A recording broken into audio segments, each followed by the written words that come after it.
Décidément, s'occuper des finances en France, ce n'est pas le bon plan.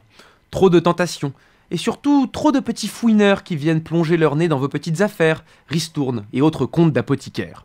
Bien avant le sympathique Éric Woerth et notre bon Jérôme Cahuzac, le surintendant des finances Fouquet en avait fait les frais au XVIIe siècle et avait fini dans les geôles de Louis XIV pour s'être servi avec un peu trop d'entrain dans les caisses du souverain.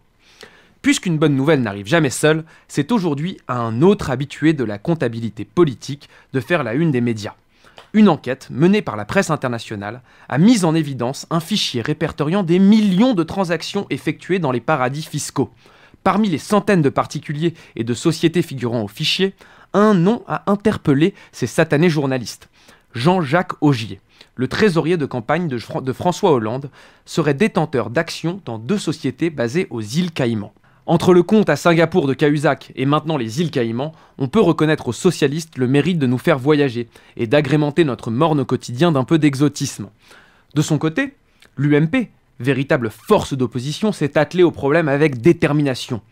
La droite a pris le taureau par les cornes, puisqu'elle propose aujourd'hui au Parlement une loi d'amnistie fiscale.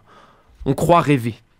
Le texte en question est inspiré du dispositif d'amnistie fiscale mis en place en Italie sous l'impulsion de Silvio Berlusconi, une autre figure bien connue de la République exemplaire.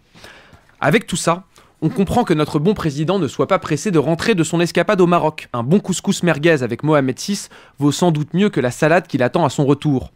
D'autant plus que les sondages de l'homme normal accusent une nouvelle baisse historique à 27% d'opinion positive et qu'il pourra difficilement s'adresser à Patrick Buisson pour commander une enquête d'opinion favorable.